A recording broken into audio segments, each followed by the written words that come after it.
तो guys break के बाद हम लोग उस फॉर्मूला का लॉजिक जानेंगे जो फॉर्मूला मैंने ब्रेक के पहले दिया था। उसके पहले मैं एक बार वापस इस सीएमटी के ब्रिज के साथ इसकी थ्योरी को पूरा रिपीट करना चाहूंगा। गाइस सभी लोग ध्यानपूर्वक सुनिए बिकॉज ये कॉन्सेप्चुअल क्लास चल रही है। तुम खुद सोचो अगर हमारा एक कॉन्सेप्ट इधर से उधर चला गया ना गाइस, सारा मामला खराब हो जाएगा।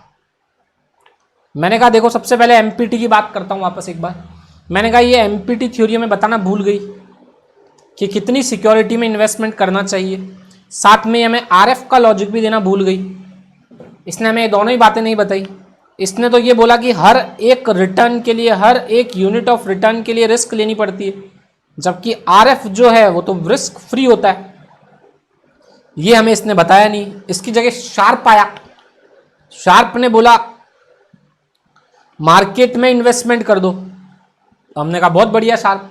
हमने कहा शार्प इससे क्या होगा, तो शार्प ने बोला जब आप थोड़ी थोड़ी रिस्क काट रहे हो ना, एक बार पूरी सिक्योरिटी में इनफाइनाइट में इन्वेस्टमेंट कर दो। तो हमने कहा शार्प ये इनफाइनाइट थोड़ी होता है, मार्केट है ये तो निफ्टी है, और निफ्टी का मतलब हम तो जानते हैं तो 50 है, पर ये 50 एक्चुअली 70% स्टॉक मार्केट को लेके चलता है। ये 50 कंपनीज जो शामिल है ना वो 70% of net worth all the companies की हो जाती है। पूरे इंडिया में 70% कंपनीज इसमें शामिल हो जाती है, 70% नेटवर्थ इसमें शामिल है। तो ये रिफ्लेक्शन है मार्केट का। हमने कहा हाँ ठीक है, तो हम इसमें इन्वेस्टमेंट कर देंगे। तो बोलेगा चाहे इसमें करो चाहे हर सिक्योरिटी यानी इनफाइनाइट में करो, बात एक ही होगी। हमने कहा अच्छा एन आइडेंटिकल नंबर में अगर इनफाइनाइट में कर देते तो रिस्क खत्म हो जाती है। पर रिस्क खत्म कौन सी वाली होती है, सिर्फ आर की वजह से जो रिस्क होती है, बल्कि हमारी सिस्टमैटिक रिस्क कभी भी खत्म नहीं होती जो सिस्टम से इंपैक्ट डलती है। बिकॉज सिस्टम कभी भी आर वाला होता ही नहीं है। सिस्टम तो हमेशा पॉजिटिव इंपैक्ट डालता है किसी पे। सिस्टम कभी भी किसी पे प्लस प्लस या माइनस माइनस या माइनस प्लस का इंपैक्ट डालता है। सिस्टम सब पे प्लस प्लस का इंपैक्ट डालता है, पॉजिटिव इंपैक्ट डालता है हमेशा। तो सिस्टम या तो पॉजिटिव इंपैक्ट डालेगा या हम पे नेगेटिव इंपैक्ट डालेगा, पर सब पे बराबर डालेगा। ऐसा नहीं हो किसी पे पॉजिटिव किसी पे नेगेटिव, तो उनके अंदर की रिस्क खत्म नहीं होगी। वो तो सब पे बराबर इंपैक्ट डालता है, इसलिए अनसिस्टमैटिक रिस्क खत्म हो जाती है, पर सिस्टमैटिक रिस्क हमेशा जिंदा रहती है। हमने कहा हाँ मतलब मार्केट में भी अगर हम लगाएंगे पैसा तो हमें मार्केट का स्टैंडर्ड डेविएशन उठाना पड़ेगा, और मार्केट का स्टैंडर्ड डेविएशन होता है सिस्टमैटिक रिस्क ओनली, जबकि बाकी सब सिक्योरिटीज का या पोर्टफोलियो का स्टैंडर्ड डेविएशन में दोनों बातें होती है, अनसिस्टमैटिक रिस्क भी होती है और सिस्टमैटिक रिस्क भी होती है। पर मार्केट पोर्टफोलियो में या मार्केट में कभी भी क्या नहीं होती है, अनसिस्टमैटिक रिस्क नहीं होती है। मतलब मार्केट जो रिस्क दे रहा है वो सिस्टमैटिक रिस्क दे रहा है। फिर हमने कहा ये मार्केट का रिटर्न कैसे निकलता है, तो हमने कहा मार्केट का रिटर्न निकलेगा मार्केट के पास्ट डेटा को देखेंगे या मार्केट का फ्यूचर डेटा देख के मार्केट का मीन निकालेंगे और स्टैंडर्ड डेविएशन निकालेंगे sigma x minus x bar का whole square divided by n under root. तो हम इस तरह से स्टैंडर्ड डेविएशन निकालेंगे। तो वो तो नॉर्मल कैलकुलेशंस रहेगी। हमने कहा अगर मार्केट में एक बार लगा दे तो फिर सो जाओ, फिर टेंशन लेने की क्या बात है। फिर तो पूरी दुनिया को ये रिटर्न मिलेगा मार्केट का, और मार्केट की रिस्क मिलेगी सिस्टमैटिक, और हाईएस्ट शार्प रेशो मिलेगा, सेटिस्फैक्शन भी हाईएस्ट होगा। तो सो जाओ मस्त रहो। अब क्या मतलब, बिकॉज वो बोलना चाह रहा है इस तरह का रिटर्न इतनी कम रिस्क पे और कहीं नहीं मिल सकता पूरी दुनिया में। जो मार्केट रिटर्न दे रही है और जिस रिस्क पे दे रही है उससे कम रिस्क पे इससे ज्यादा रिटर्न कभी नहीं मिल सकता। हमने कहा अच्छा, और शार्प रेशो का मतलब सेटिस्फैक्शन सबसे ज्यादा आदमी यहीं पे होगा। तो हमने कहा ठीक है अब सेटिस्फाई होगा जिंदगी से, अब क्या। तो एक आदमी आया शार्प के पास, उसने बोला ना ना शार्प, मुझे तो इस मार्केट की रिस्क से भी रिस्क कम करनी है। हमने कहा अच्छा मार्केट की रिस्क से भी रिस्क कम करनी, कैसे करे कैसे करे कैसे करे इसकी मदद।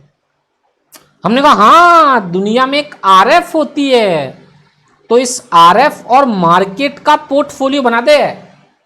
ओके इससे क्या होगा, हमने कहा जैसे ही मार्केट और आरएफ का पोर्टफोलियो बनाया मान लो किसी ने, तो उसमें आरएफ भी आ गया और मार्केट भी आ गया। तो अब उस बंदे को रिटर्न क्या मिलेगा पोर्टफोलियो में, तो बोला रिटर्न तो मिलेगा, अब जैसे तूने 0.5 अगर मार्केट में लगाया है तो 0.5 तो मार्केट का रिटर्न प्लस 0.5 आरएफ का रिटर्न अब तेरे को मिलेगा। हमने कहा हाँ। फिर हमने कहा तेरा स्टैंडर्ड डेविएशन क्या होगा, तो हमने कहा देख तेरा स्टैंडर्ड डेविएशन अब होगा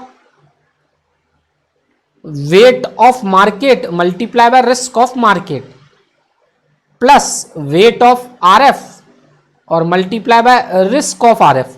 तो किसी ने हमसे कहा रिस्क तो होती नहीं ना मार्केट की, तो हमने कहा फॉर्मूले में टर्म आएगा ही नहीं, तो फॉर्मूला ये रह जाएगा, मतलब मार्केट का वेट जितना कम करोगे उतनी रिस्क कम हो जाएगी, और मार्केट का वेट जितना बढ़ाओगे उतनी ही रिस्क ज्यादा हो जाएगी। तो हमने कहा अगर तुम्हें मार्केट से ज्यादा रिस्क लेनी है तो आरएफ पे पैसा उठाओ और मार्केट में लगा दो, और अगर रिस्क मार्केट से कम लेनी है तो आरएफ पे पैसा लगा दो मार्केट का।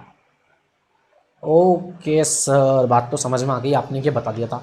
फिर आपने कहा था कि एक्चुअली देखो मार्केट अगर हमें एक रिस्क दे रहा है, अगर मार्केट का रिटर्न है 5, सॉरी अगर मार्केट का रिटर्न है 5 और मार्केट की रिस्क है 2, तो ये तो मार्केट के फ्यूचर डेटा और पास्ट डेटा के बेसिस पे निकली। हम कह रहे हैं इतनी रिस्क पे हम कितना रिटर्न चाहते हैं। हम, ये तो मार्केट हमें देगा, ये तो एक्सपेक्टेड है मार्केट से, हम कितना एक्सपेक्ट रखते हैं, वो तो मार्केट का एक्सपेक्टेड था, हम कितना एक्सपेक्टेशन रखेंगे 2 की रिस्क पे। मैंने कहा तुम मुझे पैसा देना चाहते हो, मेरी रिस्क ज्यादा, तुम्हें ज्यादा रिटर्न चाहिए, तो मैं कह रहा हूं मेरी रिस्क 2 है, तो बताओ तुम्हें कितना रिटर्न चाहिए। उस रिटर्न को बोलते हैं रिक्वायर्ड रिटर्न। क्या बोलते हैं? Required return. और मैंने कहा इस रिक्वायर्ड रिटर्न का एक फॉर्मूला है निकालने का। क्या फॉर्मूला? मैंने कहा R F plus R M minus R F divided by market का रिटर्न मल्टीप्लाई बाय पोर्टफोलियो का रिटर्न। ये फॉर्मूला है, इससे हमारी आशा पता पड़ जाएगी, इससे हमारी आशा के बारे में ज्ञान हो जाएगा। हमने कहा अच्छा, मार्केट हमको रिस्क देख के आशा भी पता पड़ जाएगी। हमने कहा मतलब साहब तूने बताया आर एफ क्या होती है, तूने बताया मार्केट का रिस्क और रिटर्न हमें सबसे ज़्यादा मिल सकता है, सेटिस्फेक्शन सबसे ज़्यादा होगा, फिर हमें उस मार्केट से कितना रिटर्न चाहिए। क्योंकि तुम सोचो मार्केट हमको दे रहा है ई आर और हमें मार्केट से चाहिए आर ई। अब मान लो ये तो 8 है और हमें एक्चुअली मार्केट से 9 चाहिए उस रिस्क पे, बिकॉज मार्केट की रिस्क 2 है और हम कह रहे हैं 2 रिस्क पे तो हमें कम से कम 9 चाहिए। तो फिर क्या बोलेंगे? मार्केट में इन्वेस्टमेंट मत करो, या फिर बोलेंगे दूसरी भाषा में मार्केट में लगाया पैसा निकाल लो, मार्केट बेकार परफॉर्म कर रहा है। और हम बोलेंगे मार्केट हमें ज़्यादा दे रहा है, मतलब अगर मान लो डेटा अपोजिट हो या मार्केट हमें 10 दे रहा हो और हमारा रिक्वायर्ड 9 ही है, तो हम बोलेंगे लगाओ मार्केट में, क्या मार्केट है, मजा आ गया। मतलब ये ई आर और आर ई डिफरेंट होता है। ई आर ई मतलब जो पास्ट डेटा से मार्केट रिसर्च से पता पड़ा कि मार्केट हमें आने वाले फ्यूचर में कितना देगा, और एक हम चाहते हैं कि इतनी रिस्क पे हमें कितना मिलना चाहिए, कम से कम इतना तो मिलना ही चाहिए। तो ये हमारी आशा, इसलिए हम इसको बोलते हैं रिक्वायर्ड रिटर्न ऑफ मार्केट, और इसको बोलते हैं एक्सपेक्टेड रिटर्न फ्रॉम मार्केट। समझ में आ गई? सर बात समझ आ गई, मजा आ गया, सही कह रहा हूँ, यहाँ तक हमें कोई दिक्कत नहीं। अब सर ये फॉर्मूला, हमारी आशा निकालने का फॉर्मूला ऐसा कैसा बन गया? हमने कहा हमारी आशा निकालने के फॉर्मूला से पहले मुझे मार्केट के 2 सवाल करने, वो देखो, फिर मैं बताऊंगा हमारी आशा का फॉर्मूला ऐसा क्यों है। जैसे कि मान लो अगर मैं यूँ बोलूँ तुम्हें, कोई खाली शीट ढूंढते वहाँ सॉर्ट आउट करते हैं मैं जो बोलना चाह रहा हूँ। मैं कह रहा हूँ मान लो एक मार्केट है, वो हमें 10 की रिटर्न देता है, ये रिटर्न है मार्केट का, और मार्केट की रिस्क है मान लो 2 और आर एफ है 3%। और अब मैं तुमको बोल रहा हूँ कि यार मुझे ये रिस्क कम करनी है। तो हमने कहा बता कितनी रिस्क कम करनी है? तो उसने कहा यार मुझे ऐसा कर दो, मेरी रिस्क को बना दो तुम 1 या 1.5। तो उसने कहा हमारी जो रिस्क हमें चाहिए ना, वो रिस्क चाहिए 1.5। तो हमने कहा तुम्हारा पैसा निकालो और मार्केट में डाल दो। तो उसने कहा हमारा कितना पैसा निकाल के मार्केट में डाले, मतलब मार्केट में वेट क्या रखे। तो हमने कहा हमारे पास स्टैंडर्ड डेविएशन का फॉर्मूला है। वो स्टैंडर्ड डेविएशन का फॉर्मूला बोलता है weight of market multiply by risk of market plus weight of R F और multiply by risk of R F, risk of R F. इस फॉर्मूला में हमारे पास ये स्टैंडर्ड डेविएशन का फिगर है, मतलब हमें कितना चाहिए 1.5, और साथ में हमारे पास मार्केट के स्टैंडर्ड डेविएशन का भी पता है हमें, मार्केट का स्टैंडर्ड डेविएशन है 2, और नीचे वाला तो हमने बोल ही दिया कभी भी आर एफ का तो रिस्क होता ही नहीं है, मतलब फॉर्मूला में ये तो हट ही गया। तो फॉर्मूला बना ये, मतलब हमें अगर मार्केट का वेट निकालना है, मतलब रिस्क को कम करना है, मतलब मार्केट का पैसा निकाल के आर एफ पे लगाना है, मतलब मार्केट का वेट कम ही आएगा। तो 1.5 डिवाइडेड बाय 2 मल्टीप्लाई बाय 100, मतलब 75% वेट दो मार्केट को। मतलब तुम्हारा पैसा अगर 1 लाख रुपया है तो 75% लगाओ मार्केट में और 25% लगा दो आर एफ पे। हमने कहा ओके ऐसे वेट निकलेगा सर, समझ गए सर। अब हम रिस्क के साथ और मार्केट के साथ खेल सकते हैं। ये तो ब्रेक के पहले ही पढ़ा था, ब्रेक के बाद वापस रिवाइज, वापस रिकॉल, बार बार। हमने कहा ओके सर। अब हमारा रिटर्न कितना रह गया सर? हमने कहा मान लो तुम्हारा वेट आ गया था 75, तो तुम्हारा रिटर्न ये बन जाएगा, पोर्टफोलियो का रिटर्न होगा ये weight of market multiply by return of market plus weight of R F और multiply by return of R F. तो हमने कहा तुम्हारा वेट कितना है? तुमने कहा तुम्हारा वेट 0.75 है, तो ये हो जाएगा 0.75। और तुम्हारा रिटर्न कितना है? तुमने कहा तुम्हारा रिटर्न 10 है, तो ये हो जाएगा 10। फिर कहा हमने ये मार्केट का वेट कितना हो गया 0.25 और मार्केट का रिटर्न कितना है 3, सॉरी आरएफ का रिटर्न कितना है 3। तो हमने कहा 0.75 मल्टीप्लाई बाय 10 हमको मिलेगा, मतलब 7.5 और 3 मल्टीप्लाई बाय 0.25 तो ये मिलेगा 0.75। 3 मल्टीप्लाई बाय 0.25 तो ये मिलेगा 0.75 और वो मिलेगा 10 मल्टीप्लाई बाय 0.75 मतलब 7.5 प्लस 7 प्लस 0.75 तो 8.25 हमारा रिटर्न हो गया। तो हमने कहा हमारा जो वेट होगा वो मार्केट में होगा 0.75, आरएफ पे होगा 0.5। जब ये वेट होगा तो हमारे पोर्टफोलियो की रिस्क ये आ जाएगी और हमारा ईआर जो होगा वो आ जाएगा 8.25। हमने कहा बहुत बढ़िया काम हो गया है, अब हम सेटिस्फाई है, हमारी रिस्क तुमने कम कर दी। हमने कहा रिस्क बढ़ा दो हमारी, हम इस बार मार्केट से उठा के लगाएंगे। हमने कहा पता कितनी रिस्क चाहिए, उसने बोला मुझे रिस्क चाहिए 5, मेरी रिस्क ऑफ पोर्टफोलियो कर दो 5। तो हमने कहा अच्छा 5 कर दे मैं तेरी, तो हमने कहा ले कर दी 5। ये 5 wait of market multiply bye SD of market. तो उसने कहा यार एसडी ऑफ मार्केट तो 2 है, यहाँ वेट गायब है और ये 5 है, तो बताओ मार्केट में कितना पैसा लगा है। हमने कहा ले 5 डिवाइडेड बाय 2 मल्टीप्लाई बाय 100 मतलब 250% मार्केट पे लगा दो। वैसे तो आरएफ और मार्केट का वेट मिला के या तो 1 होना चाहिए और हम परसेंटेज बेसिस बोले तो 100% होना चाहिए, पर ये बोल रहा है 250% लगा दो मार्केट में। ओ माय गॉड सर, मतलब 2.5 गुना मार्केट में लगाओ। तो सर वो लाएंगे कहां से 1.5 गुना? हमने कहा वो 1.5 गुना आरएफ पे उठा लो, आरएफ पे बोरो कर लो 1.5 गुना। हमने कहा मतलब आरएफ पे बोरो सर 1.5 गुना, हाँ मतलब आरएफ का वेट माइनस में आ जाएगा बिल्कुल। अब मैं कह रहा हूं ऐसे टाइम पे वेट ऑफ मार्केट तो होगा 2.5 और दूसरी भाषा में बोलूं तो 250% होगा। कितना होगा 250%, कितना 250%। तो वेट ऑफ मार्केट हो गया 250% और वेट ऑफ आरएफ क्या हो गया? हमने कहा वेट ऑफ आरएफ हो गया -150%। ओके सर क्या बात कह रहे हो आप, ये तो -150% हो गया। अब सर हमारी जो रिस्क, हमारा जो ईआर होगा वो क्या निकलेगा? तो हमने कहा वो निकलेगा wait of market multiply by return of market plus weight of RF और मल्टीप्लाई बाय आरएफ का रिटर्न। हमने कहा वेट मार्केट को कितना दिया? तो तुमने बोला सर मार्केट को वेट दिया था हमने 2.50 और मार्केट का रिटर्न था 10 और आरएफ का वेट हमने दे दिया था -1.50 और यहाँ पे प्लस लगा हुआ तो प्लस माइनस माइनस हो गया और मल्टीप्लाई बाय 3। तो हमारा रिटर्न ऐसा निकलेगा, क्या निकलेगा?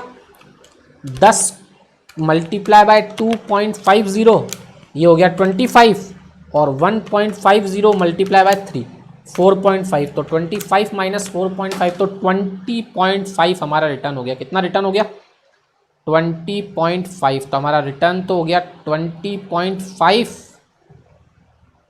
सर मतलब नेगेटिव भी वेट उठता है? हाँ वेट तो कुल मिला के 100 ही रहेगा ना। अगर आप किसी पे 250 लगा रहे हो मतलब कहीं से 150 उधार ला रहे हो, तो वो उधार हमने आरएफ से लिया तो आरएफ को रिटर्न लौटाना पड़ा। तो हमने कहा हमारा स्टैंडर्ड डेविएशन अब हो गया है कितना, हमने कितना स्टैंडर्ड डेविएशन मांगा था 5, हमने कहा ये हो गया 5। हमारी रिस्क अब 5 हो गई और रिटर्न बढ़ गया। तो वो तो फिक्स है कि जैसे जैसे रिस्क को बढ़ाओगे वैसे वैसे रिटर्न बढ़ता जाएगा, तो वो थ्योरी तो काम कर ही रही है। पर सर एक बात हमें समझ नहीं, आपने जो स्टैंडर्ड डेविएशन का फॉर्मूला लिखा ना, हमें उससे तकलीफ है। हमने कहा क्या तकलीफ है भाई? सर आप जो स्टैंडर्ड डेविएशन का फॉर्मूला लिख रहे हो मार्केट और आरएफ के बीच में, और आपने तो हमेशा से कहा था कि स्टैंडर्ड डेविएशन तो पोर्टफोलियो का निकालने के लिए वो बड़ा वाला फॉर्मूला काम में आएगा। मैंने कहा हाँ मैंने कहा था, पर मैंने कहा जब मार्केट की बात करूंगा ना, अरे तो मार्केट ने तो उस आर का इम्पैक्ट ही खत्म कर दिया ना, आर वाली रिस्क को तो जीरो कर दिया। और मैं बड़ा वाला फॉर्मूला यूज ही क्यों करता था इतने दिन? क्योंकि बिकॉज मुझे उसमें कोवेरिएंस लेना था और कोर रिलेशन वाली रिस्क खत्म करनी थी। तो कोर रिलेशन वाली रिस्क तो मार्केट में आती जीरो हो गई ना, जीरो, तो उसको खत्म करने की जरूरत ही कहाँ है?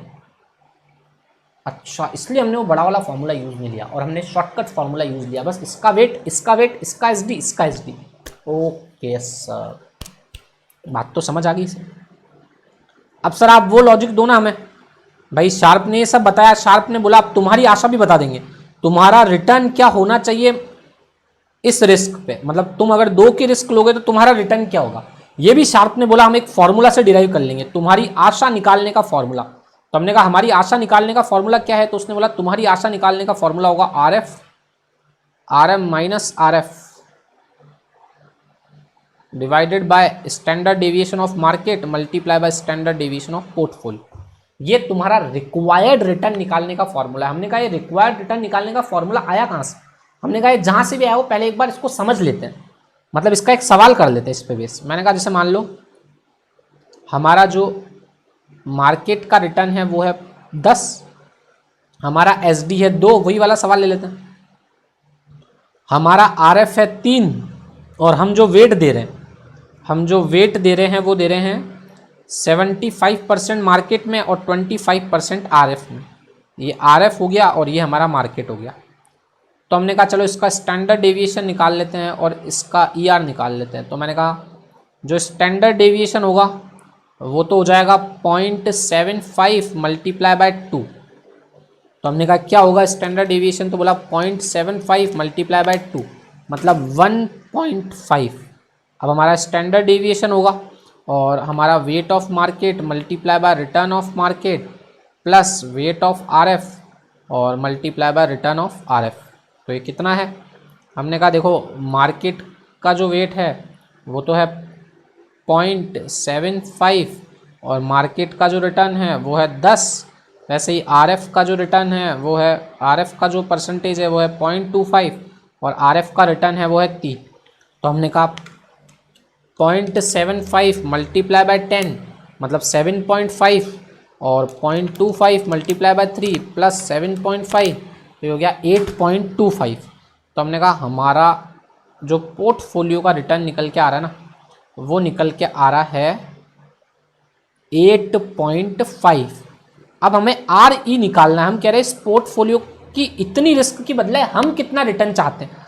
तो हमने कहा हमारा RE का फॉर्मूला लगा देंगे, required return is equal to RF plus RM minus RF divided by expected return और यहाँ पे आ जाएगा पोर्टफोलियो। तो हमने कहा बताओ हमारा RF कितना है, फॉर्मूला के लिए इस्तेमाल करना है। तो हमने कहा RF है 3, RM है 10 माइनस 3 डिवाइडेड बाय कितना है स्टैंडर्ड डेविएशन, अरे मार्केट का स्टैंडर्ड डेविएशन कितना है रे, मार्केट का स्टैंडर्ड डेविएशन है 2, मार्केट का स्टैंडर्ड डेविएशन हो गया 2 और पोर्टफोलियो का स्टैंडर्ड डेविएशन कितना निकल गया रहा 1.5। तो इससे हमारा RE निकल जाएगा। उसके बिहाफ पे हम डिसाइड करेंगे मार्केट में पैसा रखना है नहीं रखना है। 10 minus 3 7 divided by 2 multiply by 1.5 plus 3 तो 8.25।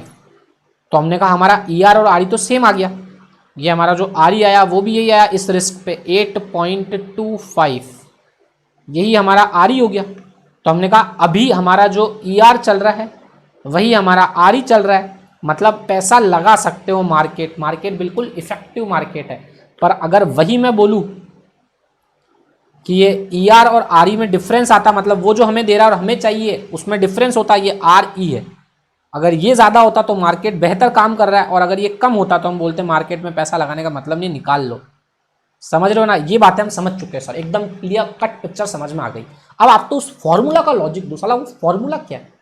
हमने कहा वो फॉर्मूला एक्चुअली एक डायग्राम से आया, शार्प ने एक डायग्राम बनाया सबकी आशाओं का। हमने कहा अच्छा शार्प ने सबकी आशाओं का एक डायग्राम बना दिया। सर कैसा डायग्राम, शार्प ने ग्राफ बनाया। शार्प ने कहा देखो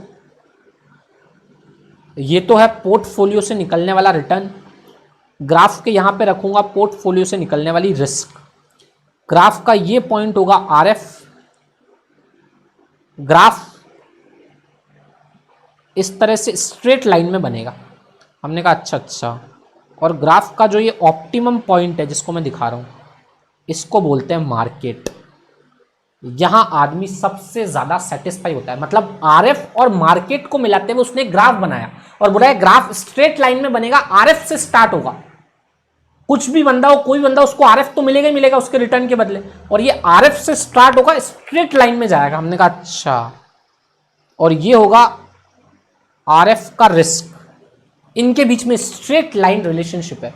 तो मुझे इस लाइन का इक्वेशन बनाना है। तो इस लाइन का इक्वेशन क्या होगा कि स्ट्रेट लाइन का इक्वेशन होता है y equal to M X plus C. यहां पे y क्या है, तो मुझे y जो दिख रहा है वो है आर पी, जो मुझे x दिख रहा है वो है स्टैंडर्ड डेविएशन ऑफ p, मुझे चाहिए c को बोलते हैं इंटरसेप्ट, इंटरसेप्ट मतलब जहां से लाइन स्टार्ट हो रही, वो है आर एफ। अब मुझे चाहिए m का मतलब होता है स्लोप, और स्लोप का मतलब होता है x2 minus x1 divided by y2 minus y1। तो हमने कहा चलो ढूंढ लेते हैं। तो हमारे लिए x1 तो ये है, x1 ये मार्केट का रिटर्न, x2 हो गया RF, ये हो गया हमारे लिए y1, और ये हमारे लिए हो गया y2। तो हमने कहा सर y2 तो जीरो है, मैंने कहा ठीक है, तो y2 जीरो है तो x2 और x1 तो है ना।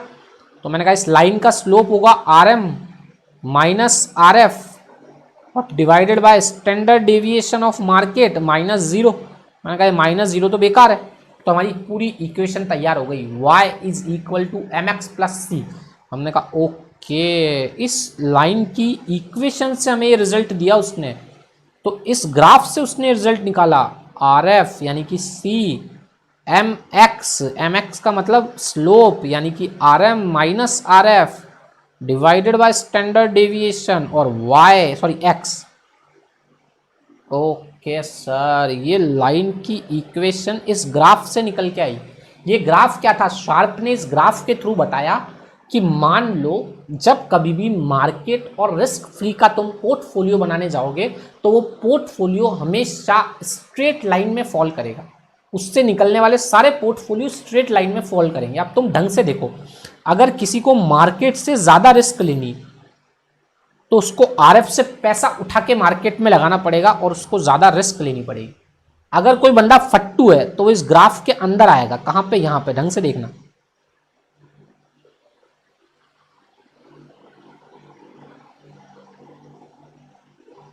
वापस ढंग से देखो ग्राफ को,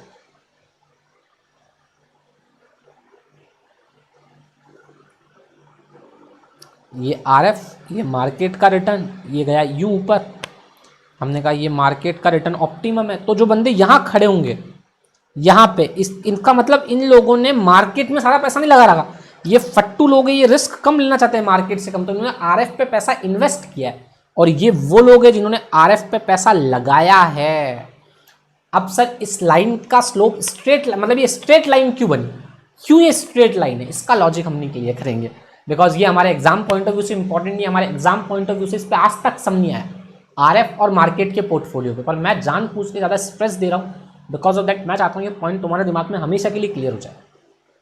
हमने कहा ओके सर, अब बात समझ में आ गई आपकी सारी बात, पर कितना भी समझ में आ जाओ, मैं थोड़ा पागल इंसान हूँ, फिर रिपीट करूँगा, पूरा का पूरा रिपीट करूँगा वापस एक बार। ये रिपीट करने के बाद हम CMT के बारे में और कुछ जानेंगे। पहले मुझे क्या रिपीट करना है, वापस वही बात।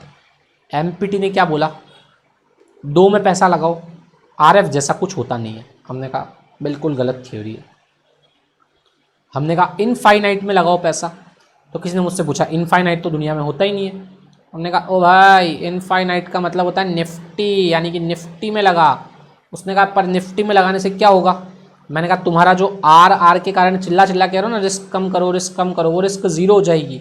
हमने कहा अच्छा, मतलब आर वाली रिस्क ज़ीरो, उसको क्या बोलते हैं, अनसिस्टमैटिक रिस्क।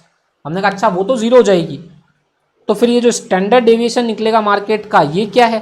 तुमने कहा जो स्टैंडर्ड डेविएशन मार्केट का निकल रहा है ना, ये है सिस्टमैटिक रिस्क। अच्छा, मार्केट की सिस्टमैटिक रिस्क मतलब सिस्टम से आने वाली रिस्क। कोविड से रिस्क आएगी तो वो हर सिक्योरिटी पे इक्वल रिस्क डालेगी, वो हर सिक्योरिटी पे इक्वल इफेक्ट डालेगी, वो कभी भी को रिलेशन की वजह से किसी से ज़्यादा किसी से कम नहीं होगी। उसको बोलते हैं सिस्टमैटिक रिस्क, जो कभी भी कम नहीं होती। हमने कहा बहुत बढ़िया। हमने कहा मार्केट में पैसा लगाएंगे तो सिस्टमैटिक रिस्क तो हमें हमेशा मिलेगी, और मार्केट का बेहतरीन रिटर्न मिलेगा साथ में, और साथ में हाईएस्ट शार्प रेशो मतलब हाईएस्ट सेटिस्फेक्शन मिलेगा। हमने कहा चल मज़ा आ गया, मज़ा आ गया। क्या बोला तू तो? किसी ने बोला हमको मार्केट से भी कम चाहिए रिस्क। हमने कहा यार अब क्या करूँ, अब क्या करूँ, अब क्या करूँ, क्या करूँ, क्या करूँ। हाँ, उसने कहा मार्केट के साथ रिस्क फ्री का पोर्टफोलियो बना। हमने कहा हाँ ये बात तो सही कह रहे हो यार, मार्केट के साथ रिस्क फ्री का पोर्टफोलियो बना देता हूँ, इससे मज़ा आ जाएगा। क्या मज़ा आएगा उससे पर? अच्छा, उससे हमारी रिस्क खत्म हो जाएगी, बिकॉज इसमें रिस्क है ही नहीं। तो जितना वेट हम मार्केट का कम करेंगे उतनी ही रिस्क होगी। पर सर मार्केट की रिस्क निकालने के लिए आप जो फॉर्मूला यूज़ कर रहे हो, आप तो नॉर्मल फॉर्मूला यूज़ कर रहे हो। आप तो कह रहे हो wait of market multiply by S D of market plus weight of R F multiply by S D of R F, और आप फिर कह रहे हो इसको हटा दो बिकॉज इसका तो योगदान ही नहीं है कुछ, ये तो जीरो हो गया। तो आपने तो सर वेट वाला फॉर्मूला यूज़ कर लिया, जो आपने हमें मना किया था वो यूज़ नहीं करना, कॉव लगाना है। मैंने कहा भैया कॉव तो तब लगाते ना जब हमें अनसिस्टमैटिक रिस्क खत्म करनी होती है, और मार्केट में तो अनसिस्टमैटिक रिस्क खत्म हो चुकी है। तो सिर्फ सिस्टमैटिक रिस्क के लिए फॉर्मूला लगेगा, और सिस्टमैटिक रिस्क तो किसी की वजह से कम होती नहीं है, तो वो तो एक्चुअल में weight multiply by S D ही रहेगी। हमने कहा हाँ ये भी आपने समझा दिया। फिर मैंने एक इंपॉर्टेंट बात बोली, मैंने कहा तुम्हारे पास एक रिस्क है, उस रिस्क को देख के बता दो कितना रिटर्न तुम्हें कम से कम चाहिए। जो तुम्हें रिटर्न चाहिए उसको बोलते हैं आर ई, यानी कि उसको बोलते हैं रिक्वायर्ड रिटर्न, और जो मार्केट दे रहा है अपने पास्ट डेटा से उसको बोलते हैं ई आर, यानी कि एक्सपेक्टेड रिटर्न। मैंने कहा इनके बेसिस पे कुछ डिसीजंस लेंगे। अगर ई आर ज़्यादा है और आर ई से मतलब मार्केट बेहतर है, ऐसे मार्केट में इन्वेस्ट करो। पर अगर ई आर कम है और आर ई ज़्यादा है तो हम कहेंगे निकाल लो पैसा निकाल लो, मार्केट बेकार है, मार्केट बेकार है। Okay sir. फिर इसने कहा ये जो आरी निकलती है, इस आरी को निकालने का एक फॉर्मूला है। हमने कहा अच्छा हमारी आशा निकाल देगा कोई फॉर्मूला? बोला निकाल दी जाओ तुम्हारी आशा। हमने कहा क्या फॉर्मूला है? बोला R F plus R M minus R F divided by market का standard deviation multiply by portfolio का स्टैंडर्ड डेविएशन। हमने कहा जबरदस्त यार, क्या कह रहे हो तुम, तो मज़ा आ गया। हमारी रिस्क निकाल दी तुमने, मतलब हमारी आशा निकाल दी तुमने, हमारा रिक्वायर्ड रिटर्न निकाल दिया इस इक्वेशन से। ये इक्वेशन बनी कैसे?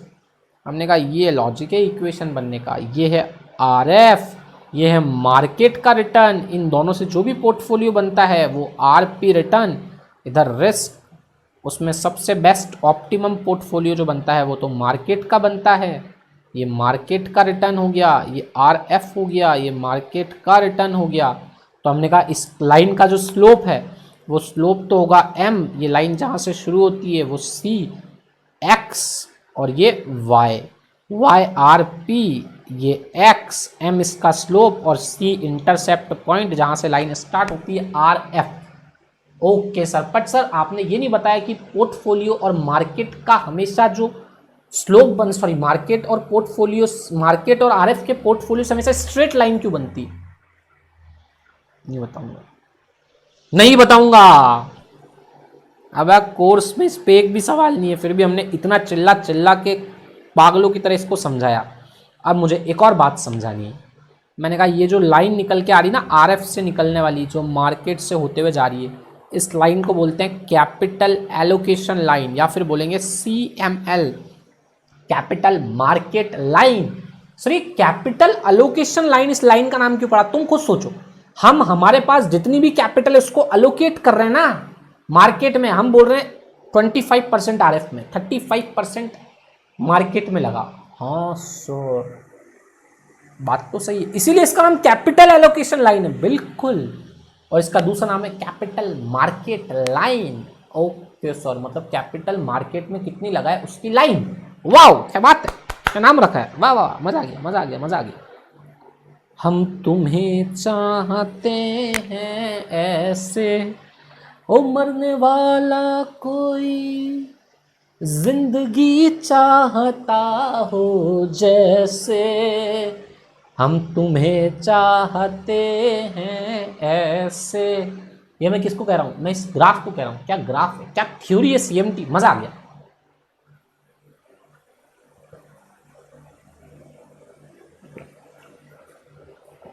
अब हमने CMT थ्योरी से बात की, हमने कहा यार थ्योरी तो बहुत लिमिटेड नहीं हो गई क्या? एक्चुअली तो खुद सोच, तू कह रही है सब कुछ मार्केट में लगा दो, वरना मार्केट के साथ आरएफ में लगा दो, तो फिर क्या क्या बता सकता है? तू मार्केट का एसडी बताएगा, तू मार्केट का ईआर बता देगा, हमारा आरई बता देगा, आरएफ का महत्व बता देगा, हाईएस्ट शार्प रेशो बता देगा। पर अगर तू मार्केट की सिंगल सिक्योरिटी पे थ्योरी अप्लाई नहीं कर पाए ना शार्प, कुछ ऐसा जादू कर शार्प जिससे कि तेरी ये थ्योरी हम मार्केट की सिंगल सिक्योरिटी और मार्केट में बनने वाले या फिर पोर्टफोलियो में अप्लाई कर सके। 2 सिक्योरिटी के पोर्टफोलियो में, 3 सिक्योरिटी के पोर्टफोलियो में, तेरी थियरी की वजह से इनमें चेंज लेके आ, जिससे हम सिक्योरिटी के रिटर्न और स्टैंडर्ड डेविएशन में चेंज लेके आ पाए, जिससे हम सिक्योरिटी में कुछ कर पाए, जिससे हम सिक्योरिटी और पोर्टफोलियो में कुछ मजा लेके आए। उसने कहा अच्छा, क्योंकि देख शार्प बहुत सारे लोग मार्केट में इन्वेस्टमेंट नहीं करेंगे, वो अभी भी सिंगल सिक्योरिटी में इन्वेस्टमेंट करेंगे। तो उनके आंखें खोल, उनके नेत्र खोल, उनके चक्षु खोल। और जो लोग पोर्टफोलियो में पैसा लगा रहे हैं उनको भी समझा, अपनी थियरी को डेवलप कर आगे ले जाए इसको।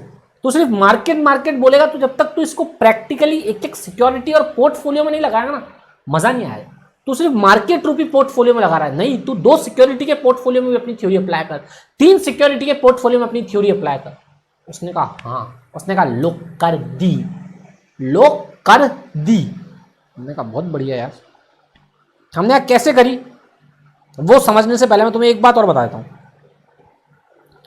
RF plus RM minus RF divided by standard deviation of market multiply by standard deviation of portfolio. ढंग से देखो, इस फॉर्मूला में बीच में कहीं शार्प रेशो जैसा तो कुछ नहीं दिख रहा, ये शार्प रेशो ही तो एक्चुअल में। ढंग से देखो, शार्प रेशो का फॉर्मूला भी क्या होता है, ER minus RF divided by standard deviation of portfolio, यही तो होता है। तो मार्केट का शार्प रेशो का फॉर्मूला ही नहीं है कहीं वो, RM minus RF divided by standard deviation of market, ये मार्केट का शार्प रेशो ही तो है। और मैंने तुम्हें बता भी दिया कि मार्केट में ही हम सबसे ज़्यादा शार्प रेशो पे होते हैं। जब हम मार्केट में इन्वेस्टमेंट करते हैं तो हमारा शार्प रेशो हाईएस्ट होता है, हमारा सेटिस्फैक्शन हाईएस्ट होता है। ये हमने आइडेंटिकल स्टॉक में प्रूफ करके देखा था। तो देख लो, इस लाइन का स्लोप जो हमारा रिक्वायर्ड रिटर्न है ना, उस लाइन का जो स्लोप आ रहा है, स्लोप यानी कि M, वो भी शार्प रेशो ही आ रहा है। मतलब मैं अपनी थ्योरी को और अच्छे से प्रूफ कर पा रहा हूँ। इसके बाद हमने कहा यार चल, ये सब बातें तूने सही बता दी यार, बट प्लीज़ यार अब इसको सिंगल सिक्योरिटी पे अप्लाई कर थ्योरी को, कुछ सिंगल सिक्योरिटी के बारे में भी समझाना यार, या 2 सिक्योरिटीज़ के पोर्टफोलियो पे भी अपनी थ्योरी लगा और हमें इन पे भी कुछ कंक्लूजन ड्रॉ करके दे शार्प, तब तो मज़ा आ जाएगा हमें। तो साहब ने कहा ठीक है चलो, अब सिंगल सिक्योरिटी से रिलेटेड मैं आपको कुछ बातें बताता हूँ। तो आइए गाइज, हम भी 2 मिनट का ब्रेक लेंगे और 2 मिनट के ब्रेक के बाद हम समझेंगे कि शार्प ने सिंगल सिक्योरिटी पे अपनी इस थ्योरी को कैसे इंप्लीमेंट किया। वो समझने के बाद हम लगभग 90% CMT का पोर्शन खत्म कर चुके होंगे।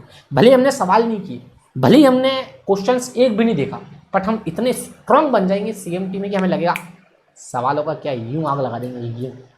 और ये CMT थ्योरी अगर तुम्हें इससे बेटर कोई पढ़ा दे तो फिर मैं अपनी सारी वीडियोस डिलीट कर दूंगा और SFM पढ़ाना छोड़ दूंगा। आइए 2 मिनट के बाद मिलते हैं। तो गाइज 2 मिनट का ब्रेक खत्म हो गया और अब हम इसे सिंगल सिक्योरिटी के लिए हम इस शार्प की थ्योरी को समझेंगे। हमने कहा शार्प भाई काश यार इसको सिंगल स्टॉक पे लगाना यार, पोर्टफोलियो पे लगाना यार शार्प, 2 सिक्योरिटीज़ के, 3 के, 4 के, 5 के, तो मज़ा आएगा। उनके बारे में कुछ बातें कर। तो शार्प ने कहा ठीक है ले कर लेते हैं उनके बारे में बातें। हमने कहा कर शार्प। तो शार्प ने देखो पहली बात क्या कही, शार्प ने कहा अभी तक तुम जो चिल्ला के कह रहे थे ना कि एक सिक्योरिटी हमें रिटर्न देती है, ER देती है। हमने कहा हाँ देती है शार्प, ये ER निकलता है पास्ट डेटा से, प्रेजेंट डेटा से, इसकी मदद से स्टैंडर्ड डेविएशन निकलता है। शार्प ने कहा ये गलत है, ये स्टैंडर्ड डेविएशन का मेजरमेंट ही गलत है एक सिक्योरिटी के केस में। हमने कहा क्यों? शार्प ने कहा देखो इसमें 2 तरह की रिस्क छुपी हुई है, ये जो सिस्टमैटिक रिस्क और एक अनसिस्टमैटिक रिस्क। हमने कहा तो क्या हो गया शार्प, अगर हम एक सिक्योरिटी में लगाएंगे तो हमें अनसिस्टमैटिक रिस्क तो लेनी पड़ेगी। शार्प ने कहा लेनी तो पड़ेगी, पर इस अनसिस्टमैटिक रिस्क को उठाने के लिए, उठाना शायद ऐसे नहीं लिखते, एक सेकंड,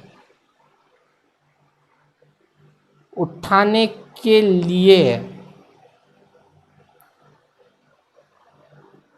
कोई रिटर्न नहीं मिलता है दुनिया में, कोई रिटर्न नहीं मिलता है। समझ रहे हो ना मेरी बात को? किसी भी टाइप का रिटर्न अनसिस्टमैटिक रिस्क को उठाने के लिए कभी नहीं मिलता है। शार्प ने बोला जब सिंगल सिक्योरिटी में तुम इतने दिन से चिल्ला चिल्ला के कह रहे हो कि रिटर्न है रिटर्न है रिटर्न है, शार्प ने कहा रिटर्न तो है, पर वो रिटर्न सिर्फ सिस्टमैटिक रिस्क के बदले, अनसिस्टमैटिक रिस्क अगर तुम दुनिया में लेना चाहते हो तो उसके लिए कोई रिटर्न नहीं है, क्योंकि अनसिस्टमैटिक रिस्क को रिलेशन से कट सकती है पर तुमने काटी नहीं है, वो तुम्हारी गलती है। तो आज के बाद जो रिटर्न तुम्हें मिल रहा है वो सिस्टमैटिक रिस्क के लिए मिल रहा है, अनसिस्टमैटिक रिस्क के लिए इस दुनिया में कोई रिटर्न नहीं है शार्प के अकॉर्डिंग। मतलब तुम जो स्टैंडर्ड डेविएशन निकाल रहे हो गलत है, तुम्हें सिर्फ और सिर्फ मेजर करना चाहिए सिस्टमैटिक रिस्क ऑफ स्टॉक। हमने कहा अच्छा,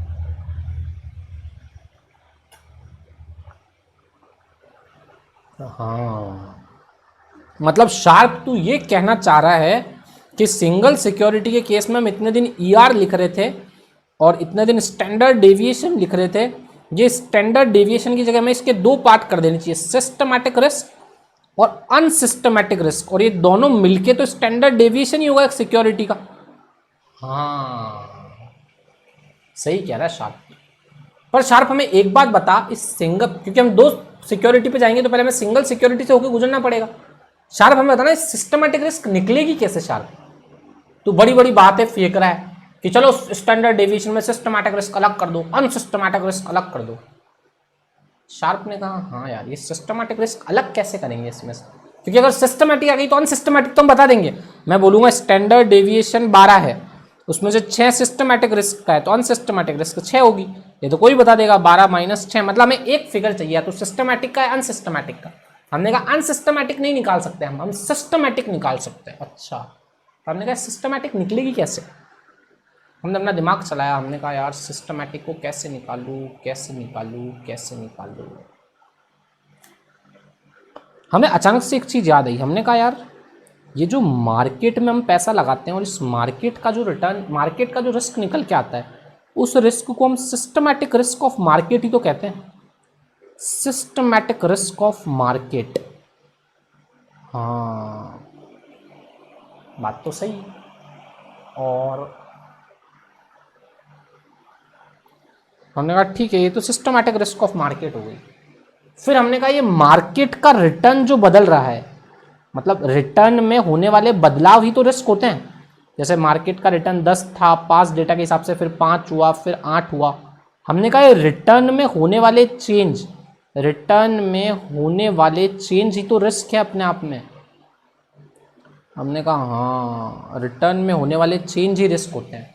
तो हमने कहा मार्केट का रिस्क इतना है, मतलब मार्केट में जो चेंज होंगे ना वो चेंज बता रहा है कि मार्केट का जो रिटर्न है वो इतना चेंज हो सकता है। हाँ मार्केट के रिटर्न में होने वाले डेविएशन ही तो मार्केट का स्टैंडर्ड डेविएशन है।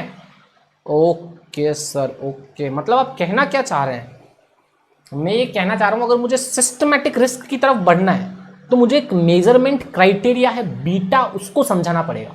मतलब मैं ये कहना चाहता हूँ कि मान लो ये मार्केट का रिटर्न है, ये किसी सिंगल सिक्योरिटी का रिटर्न है।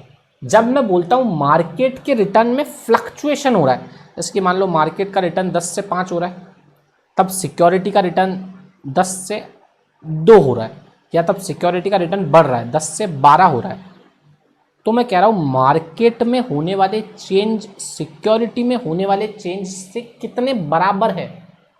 सर ऐसा हम क्यों कह रहे हैं, बिकॉज मार्केट में अगर कोई चेंज होगा तो वो सिर्फ किसकी वजह से होगा, सिस्टमैटिक रिस्क की वजह से। तो मैं कह रहा हूं स्टॉक में होने वाले चेंज और मार्केट में होने वाले चेंज का अगर रिलेशन पता कर लेता हूं तो मुझे कितनी आसानी हो जाएगी स्टॉक की, सिंगल स्टॉक की सिस्टमैटिक रिस्क निकालने में। हमने कहा हाँ मार्केट में होने वाले सारे के सारे जो चेंज होते ना वो एक्चुअली होते तो हैं सिर्फ और सिर्फ किसकी वजह से होते हैं, वो सारे के सारे चेंज, वो सारे के सारे चेंज होते हैं सिस्टमैटिक रिस्क की वजह से। तो स्टॉक में होने वाले चेंज और मार्केट में होने वाले चेंज का आपस में रिलेशन क्या है, अगर वो मैं पता कर लूं तो मजा आ जाएगा यार। तो हमने कहा इन दोनों के बीच का रिलेशन जब पता करता हूँ, रिटर्न मार्केट का और सिक्योरिटी के बीच का, तो उसको ही हम कहते हैं बदलाव को बीटा। तो बीटा हमें सिस्टमैटिक रिस्क की तरफ बढ़ाता है। फिर हम ऐसा बोलेंगे कि जो मार्केट होता है उसका बीटा होता है 1 और सिक्योरिटी का बीटा हम निकालेंगे। सिक्योरिटी का बीटा मान लो आया 2, मतलब अगर कोई मार्केट पे इंपैक्ट डालती है चीज 1 से तो वो सिक्योरिटी पे इंपैक्ट डालेगी 2 से। अगर कोई चीज मार्केट पे इंपैक्ट डालती है 1 से, तो वो सिक्योरिटी पे इंपैक्ट डालेगी 2 से। इसका मतलब अगर मैं बोलूं मार्केट की सिस्टमैटिक रिस्क है 7, तो सिक्योरिटी की सिस्टमैटिक रिस्क कितनी होगी? 2 × 7।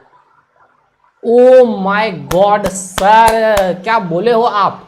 मतलब मार्केट में होने वाला चेंज हमेशा 1 रहेगा, और इस मार्केट में होने वाले चेंज से सिक्योरिटी का चेंज कितना है, अगर हम वो निकाल लेते हैं तो उसको बोलते हैं सिक्योरिटी का बीटा, मार्केट के रिफ्लेक्ट में कितना चेंज हो रहा है।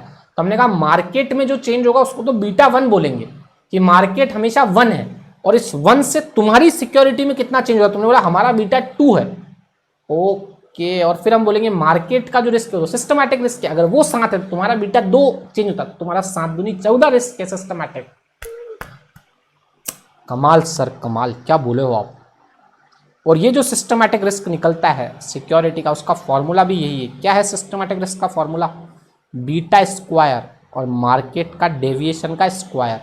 इसीलिए वो स्टैंडर्ड डेविएशन नहीं देता है हमें, हमें सिस्टमैटिक रिस्क भी वो स्क्वायर में ही देता है। समझ रहे हो क्या? मतलब वो ये बोलता है अगर सिक्योरिटी का वेरिएंस क्या होगा, सिक्योरिटी का वेरिएंस होगा सिस्टमैटिक रिस्क का स्क्वायर प्लस अनसिस्टमैटिक रिस्क का स्क्वायर।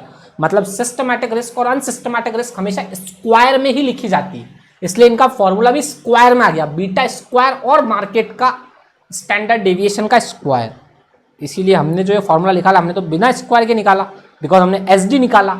हम वेरिएंस के टर्म में बात करेंगे हमेशा। ओके सर,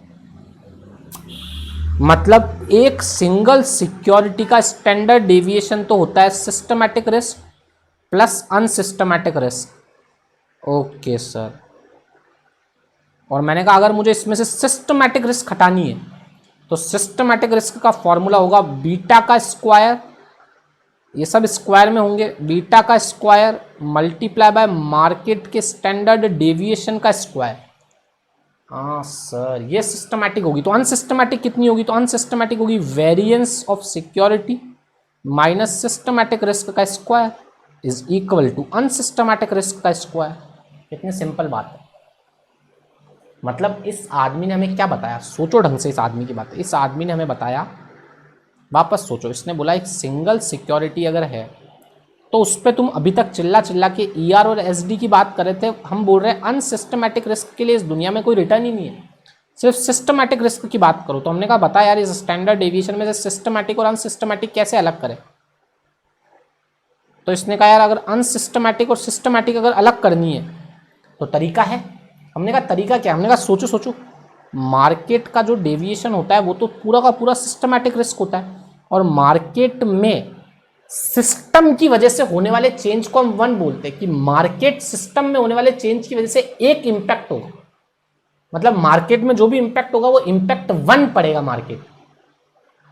मार्केट में सिस्टमैटिक रिस्क के होने वाले बदलाव या मार्केट में रिटर्न में होने वाले बदलाव मार्केट पे सिंगल यानी कि 1 का इंपैक्ट देते हैं।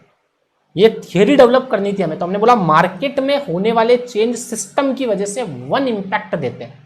तो हमने कहा अच्छा मार्केट में होने वाले चेंज, ढंग से लिख लो, मार्केट में होने वाले बदलाव 1 इंपैक्ट देते हैं। मार्केट में रिटर्न में जो चेंजेस आ रहे हैं ना वो एक्चुअली 1 चेंज है, वो सिस्टमैटिक रिस्क उन पे 1 का इंपैक्ट डालेगी। इसीलिए हम क्या कह रहे हैं, इसीलिए हम कह रहे हैं मार्केट के रिटर्न में होने वाले चेंजेस, समझ लो क्या, मार्केट के रिटर्न में होने वाले चेंजेस और सिक्योरिटी के रिटर्न में होने वाले चेंजेस का अगर रिलेशन पता पड़ जाता है तो हम कह रहे हैं मार्केट का जो बीटा है यानी कि मार्केट का चेंज तो 1 है और तुम्हारा चेंज कितना है, तुम्हारा चेंज, तो तुम्हारा और मार्केट के बीच का रिलेशनशिप ही तो बीटा होगा ना। एक सिक्योरिटी के रिटर्न यानी कि एक मार्केट के रिटर्न और एक सिक्योरिटी के रिटर्न के बीच का रिलेशनशिप ही बीटा होता है। तो हमने कहा तुम्हारा बीटा अगर 2 आया और मार्केट का सिस्टमैटिक रिस्क 7 है यानी कि एसडी 7 है तो तुम्हारा सिस्टमैटिक रिस्क 14 होगा कि नहीं होगा। हमने कहा बिल्कुल सही कह रहे हो सर। तो हमने कहा सिस्टमैटिक रिस्क का फॉर्मूला यही बन गया, ये स्क्वायर में चलता है हमेशा, तो इसका फॉर्मूला बन गया beta square multiply by market का स्क्वायर। हमने कहा अच्छा, और S D minus systematic risk तुम्हारी हो गई अनसिस्टमैटिक रिस्क, और ये हमेशा स्क्वायर में होती है, इसलिए ये भी स्क्वायर होगा और ये भी स्क्वायर होगा। हमने कहा बिल्कुल समझ में आ गया सर, पूरा सिस्टमैटिक रिस्क का निचोड़ समझ में आ गया। हमने कहा ये बीटा क्या है? तुमने कहा बीटा रिलेशनशिप है। हमने कहा किस किस के बीच में रिलेशनशिप है? तुमने कहा मार्केट के रिटर्न और सिक्योरिटी के रिटर्न के बीच में रिलेशनशिप है। हमने कहा यार फिर इतनी सी बात है तो फिर ये तो कोवेरिएंस हो गया ना। मैंने कहा बिल्कुल सही बात है, इसीलिए सिक्योरिटी के बीटा का जो फॉर्मूला होता है वो भी कुछ ऐसे ही होता है, कोवेरिएंस ऑफ एक्स और वाई। एक्स और वाई मतलब एक्स क्या है इसमें? एक्स है सिक्योरिटी और वाई क्या है? मार्केट, या सॉरी एक्स है मार्केट और वाई है सिक्योरिटी। तो नीचे क्या आएगा? नीचे आएगा सिग्मा। अब तुम बोलोगे सिग्मा मार्केट का और सिग्मा सिक्योरिटी का, वाई का सॉरी। तो मैंने कहा ऐसा नहीं है, बस उस फॉर्मूला में एक ही चेंज है ये। तो सर को रिलेशन का फॉर्मूला और बीटा का फॉर्मूला तो लगभग लगभग सेम टू सेम है। हाँ, मैं कब बोला सेम टू सेम नहीं, लगभग लगभग सेम टू सेम है। को रिलेशन में नीचे जो आता है वो मार्केट और सिक्योरिटी दोनों आता है, मतलब दोनों सिक्योरिटी का स्टैंडर्ड डेविएशन आता है। इसीलिए बीटा लाइन का स्लोप है, मतलब जिस भी लाइन जो बन रही है ना बीटा उस लाइन का स्लोप है, जबकि आर स्लोप नहीं था। तो बीटा किसी लाइन का स्लोप है, वो लाइन होती है कैरेक्टरिस्टिक लाइन। उस कैरेक्टरिस्टिक लाइन का स्लोप बीटा होता है, वो हम आगे पढ़ेंगे। अभी हमें कैरेक्टरिस्टिक लाइन से मतलब नहीं है। मैंने तो अभी बीटा का लॉजिकल वे तुम्हें बता दिया, बीटा क्यों निकालते हैं बता दिया, बिकॉज मुझे सिस्टमैटिक रिस्क की तरफ जाना था और मुझे पता नहीं पड़ता सिस्टमैटिक रिस्क निकालू कैसे। तो हमने बोला सिस्टम से पढ़ने वाला मार्केट में इंपैक्ट 1 होता है। सिस्टम और मार्केट के बीच का रिलेशनशिप 1 है। मतलब मेरे कहने का मतलब क्या, समझो मेरी बात को। मैं कह रहा हूं सिस्टम और मार्केट में होने वाला बदलाव, सिस्टम और मार्केट में होने वाला बदलाव सिस्टम की वजह से वो तो 1 होगा, इसीलिए उनको बोलेंगे बीटा 1 हमेशा। और मार्केट और सिक्योरिटी में होने वाला चेंज, मार्केट और सिक्योरिटी में होने वाला चेंज के बीच का रिलेशनशिप हो सकता है बीटा 2 आ जाए, बीटा 3 आ जाए, बीटा 4 आ जाए किसी सिक्योरिटी का। तो जिस सिक्योरिटी का बीटा जितना ज़्यादा होगा उसकी स्टैंडर्ड डेविएशन यानी कि उसकी सिस्टमैटिक रिस्क मार्केट के मुकाबले उतनी ही ज़्यादा होगी। मार्केट का स्टैंडर्ड डेविएशन मार्केट की सिस्टमैटिक रिस्क होता है, बिकॉज वहाँ अनसिस्टमैटिक होती नहीं। बिल्कुल सही बात है सर, पूरा थियोरेटिकल मेथड हमारे दिमाग में आ गया, बिल्कुल सही बात। अब सर मान लो हमने 2 सिक्योरिटी का पोर्टफोलियो बनाया, आर का और एस का। तो अब हमारा स्टैंडर्ड डेविएशन क्या होगा? तो मैंने कहा फिर स्टैंडर्ड डेविएशन की बात मत करो यार, ईआर और सिस्टमैटिक रिस्क की बात करो। तो हमने कहा अगर तुम्हें पोर्टफोलियो की सिस्टमैटिक रिस्क चाहिए तो तुम बताओ क्या करना पड़ेगा। तो हम बोलेंगे वेट आर का मल्टीप्लाई बाय आर की सिस्टमैटिक रिस्क, तो फिर दोनों का स्क्वायर कर दो, प्लस वेट ऑफ एस का और सिस्टमैटिक रिस्क का स्क्वायर। अब सर इन दोनों की सिस्टमैटिक रिस्क अलग अलग निकालनी पड़ेगी, आर की और एस की। यस, आर और एस की सिस्टमैटिक रिस्क अलग अलग निकालो। सर अलग अलग कैसे निकलेगी? आर का मार्केट के साथ बीटा, एस का मार्केट के साथ बीटा निकाल लो पहले तो बीटा का फॉर्मूला लगा के, और फिर सिस्टमैटिक रिस्क का फॉर्मूला लगा दो, बीटा का स्क्वायर और मार्केट के वेरिएंस का स्क्वायर। तो सिस्टमैटिक रिस्क आ गई। फिर इसकी सिस्टमैटिक रिस्क का तुम्हें हाफ मिलेगा, उसकी सिस्टमैटिक रिस्क का हाफ मिलेगा, और फिर इन दोनों सिक्योरिटी के बीच का स्टैंडर्ड डेविएशन उस बड़े वाले फॉर्मूला से निकाल लो। तो हमने कहा उस बड़े वाले फॉर्मूला से तो दोनों सिक्योरिटी के बीच का स्टैंडर्ड डेविएशन आ गया, सिस्टमैटिक रिस्क का स्क्वायर हमें पता पड़ गया। तो हमने कहा अनसिस्टमैटिक रिस्क कितनी होगी? तो अनसिस्टमैटिक रिस्क इन दोनों का डिफरेंस होगा। मतलब सर पोर्टफोलियो के केस में भी ये सब अप्लाई किया जा सकता है, क्यों नहीं किया जा सकता? वापस सुन लो। मैंने कहा मान लो मुझे किसी पोर्टफोलियो में निकालना है, मैंने कहा पोर्टफोलियो आर और एस है, मैंने कहा कुछ भी हो जाओ तुम्हें तो सिर्फ ईआर और सिस्टमैटिक रिस्क ऑफ पोर्टफोलियो निकालनी चाहिए। तो हमने कहा sir systematic risk of portfolio कैसे निकलेगी? तो मैंने कहा सिस्टमैटिक रिस्क ऑफ पोर्टफोलियो निकलेगी पोर्टफोलियो का एसडी जो उस बड़े वाले फॉर्मूला से निकलेगा, पोर्टफोलियो का सिस्टमैटिक रिस्क निकालना पड़ेगा फॉर्मूला से, और अनसिस्टमैटिक रिस्क तो इन दोनों का डिफरेंस होगा। तो सर सिस्टमैटिक रिस्क कैसे निकलेगी? तो मैंने कहा सिस्टमैटिक रिस्क निकालनी है अगर तुम्हें आर की और एस की, तो आर की सिस्टमैटिक रिस्क और एस की सिस्टमैटिक रिस्क कैसे निकलेगी? पहले आर का बीटा मार्केट के साथ, एस का बीटा मार्केट के साथ निकाल लो। इन दोनों का बीटा जो निकलेगा मार्केट के साथ, उसके बाद क्या करना? इन दोनों की सिस्टमैटिक रिस्क का फॉर्मूला लगाना। हमने कहा सर फॉर्मूला क्या होगा? तो फॉर्मूला वही beta square multiply by market का वेरिएंस, ये फॉर्मूला लगाओगे तो हमारी सिस्टमैटिक रिस्क आ जाएगी। फिर सिस्टमैटिक रिस्क निकालने के बाद हम क्या करें? फिर हमने कहा तुम्हारे पास इसकी भी सिस्टमैटिक रिस्क आ गई, आर की और एस की भी आ गई। अब आर का वेट है 0.25 और इसका वेट है मान लो 0.75, तो दोनों की सिस्टमैटिक रिस्क को इससे मल्टीप्लाई करना और ऐड कर देना, और दोनों का स्टैंडर्ड डेविएशन तो तुमने बड़े वाले फॉर्मूला से निकाल ही लिया है। इन दोनों का जो डिफरेंस होगा वो क्या होगा, क्या होगा, वो अनसिस्टमैटिक रिस्क। और हमेशा देखना वेरिएंस का ही डिफरेंस करना, पोर्टफोलियो का variance is equal to systematic risk का square of portfolio plus systematic risk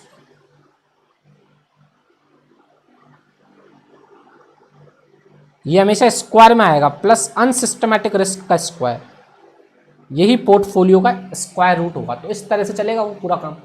तो हम आगे आने वाले सवालों में यही करने वाले हैं। हम एक सिंगल सिक्योरिटी पे इस थ्योरी को अप्लाई करेंगे, कभी हम पोर्टफोलियो पे थ्योरी को अप्लाई करेंगे और इस तरह से हम अपना काम करेंगे। और कभी कभी देखो दूसरा तरीका ये भी हो सकता है, हमारे पास आर और एस है, हमने कहा हमारे पास आर का बीटा आ गया, एस का बीटा आ गया, तो हमने कहा दोनों के बीटा का वेटेड एवरेज कर लो, दोनों के बीटा का वेट निकाल लो। तो हमने कहा अगर वेट निकालते दोनों के बीटा का तो बीटा ऑफ पोर्टफोलियो क्या होगा, तो हमने कहा beta of R multiply by weight of R plus beta of S multiply by weight of S. तो ये पोर्टफोलियो का बीटा निकल सकता है, पोर्टफोलियो की सिस्टमैटिक रिस्क निकल सकती है, पोर्टफोलियो की अनसिस्टमैटिक रिस्क निकल सकती है। अरे जो बोलो वो निकल सकता है, निकलने में क्या बात कर रहे हो सर, निकलने में तो कुछ भी निकल सकता है। मतलब सर आपने पूरी सीएमटी हमें समझा दी। यस बच्चों यस, ये पूरी सीएमटी थ्योरी कंप्लीट है एक तरह से। अब एक बात मुझे लास्ट और करनी है। लास्ट बात क्या है, अब सर आपने हमें ये समझा दिया कि कोई भी सिंगल सिक्योरिटी हो उसके लिए आज के बाद हम ईआर की बात करेंगे, सिस्टमैटिक रिस्क की बात करेंगे। पर सर आप एक बात और हमें बता दो ना यार। शार्प ने बोला क्या यार, एक सिंगल सिक्योरिटी जो ईआर देती है किसी भी सिस्टमैटिक रिस्क के बदले, वो तो चलेगा हमें, पर यार हम भी तो इस सिस्टमैटिक रिस्क के बदले सिक्योरिटी से कुछ चाहते हैं। क्या चाहते हैं? अरे हम इससे आर ही चाहते हैं, रिक्वायर्ड रिटर्न। तो प्लीज शार्प हमें उस रिक्वायर्ड रिटर्न की एक इक्वेशन दे देना। शार्प ने कहा जा दी तुझे, जैसे तुझे मार्केट और आरएफ की दी ना, वैसे ही मैं तुझे इस सिस्टमैटिक रिस्क के बदले तुम सिक्योरिटी से कितना रिटर्न चाहते हो उसकी इक्वेशन होगी ये, R F plus R M minus R F multiply by beta. ये इक्वेशन है आर ई की जो तुम्हें चाहिए। तुम्हारा जो रिक्वायर्ड रिटर्न होगा वो ऐसे निकलेगा किसी भी सिक्योरिटी के केस में, जो सिक्योरिटी के पास डेटा से आएगा वो सिक्योरिटी का ईआर होगा। और अब तुम इस सिक्योरिटी के ईआर और आरएफ में आरई में कंपैरिजन कर लो। अगर ये ज्यादा है मतलब पैसा इन्वेस्ट करो सिक्योरिटी में, और अगर ये ज्यादा है तो इसका मतलब सिक्योरिटी से पैसा निकाल लो, उसको बेच दो। Okay sir. अब सर ये इक्वेशन कैसे निकली? मैंने कहा ये इक्वेशन निकालने का एक तरीका है, इस इक्वेशन का एक ग्राफ बनता है, उस ग्राफ को बोलते हैं SML। और जो बीटा निकलता है, बीटा किसी लाइन का स्लोप है, तो बीटा जिस लाइन से निकलता है उसको बोलते हैं कैरेक्टरिस्टिक लाइन। और वैसे ही मैंने बताया एक लाइन होती है CML, एक लाइन होती है SML। SML हमें एक सिंगल सिक्योरिटी का रिक्वायर्ड रिटर्न बताता है, CML हमें एक मार्केट और पोर्टफोलियो RF के बीच का रिक्वायर्ड रिटर्न बताता है। ये भी रिक्वायर्ड रिटर्न बताता है और ये भी रिक्वायर्ड रिटर्न बताता है। हमारी आशा बता रहे दोनों, पर ये आशा बता रहा है मार्केट और आरएफ में जब इन्वेस्ट करते हो, और ये कह रहा है जब एक सिंगल सिक्योरिटी में इन्वेस्ट करते हो, एक सिंगल सिक्योरिटी में इन्वेस्ट करते हो या फिर पोर्टफोलियो में इन्वेस्ट करते हो, तब तुम्हारा रिक्वायर्ड रिटर्न कैसे निकलेगा उसका फॉर्मूला। और ये CL बताता है बीटा इस CL लाइन का स्लोप है। हमने कहा ओके सर ये CL लाइन क्या होती है, SML क्या होता है, हमें CML तो पता है, SML और ये कैरेक्टरिस्टिक लाइन क्या होती है आपने नहीं समझाई। अरे ये हम अगले पार्ट में समझेंगे भाई, सब अभी समझ ले क्या। मैंने लॉजिक थोड़ी दिया इस फॉर्मूले का, मैंने तो फॉर्मूला रटवा दिया। बीटा का फॉर्मूला भी कहीं ना कहीं से लेके आ गया तुम्हारे दिमाग में फिट करने के लिए कि ये बीटा है, पर बीटा का फॉर्मूला ऐसा क्यों है या फिर ये इक्वेशन ऐसी क्यों आई, ये समझाने के लिए मुझे दो ग्राफ बनाने पड़ेंगे ना भैया।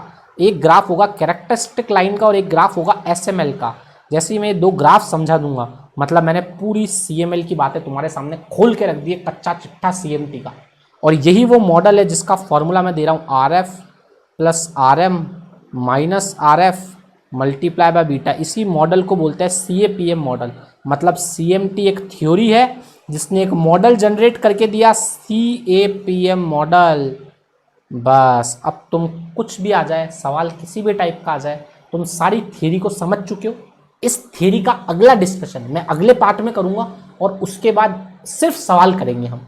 उसके बाद हम 5th क्लास में पूरे सवालों पे सवाल करेंगे और AMT को समझेंगे। तो 5th क्लास डेडिकेटली सवालों के लिए होगी। 4th क्लास का 3rd पार्ट जो होगा उसमें हम लास्ट थ्योरेटिकल टॉपिक करेंगे, इन लाइंस के बारे में वापस एक बार जानेंगे, पूरा कॉन्सेप्चुअल क्लियरिटी लेंगे और उसके बाद हम इस क्लास को खत्म कर देंगे और नेक्स्ट क्लास से सवाल करेंगे। तो हम 5 मिनट के ब्रेक के बाद फिर मिलेंगे दोस्तों आपके साथ। चलिए 5 मिनट का ब्रेक ले लेते हैं। Bye bye guys.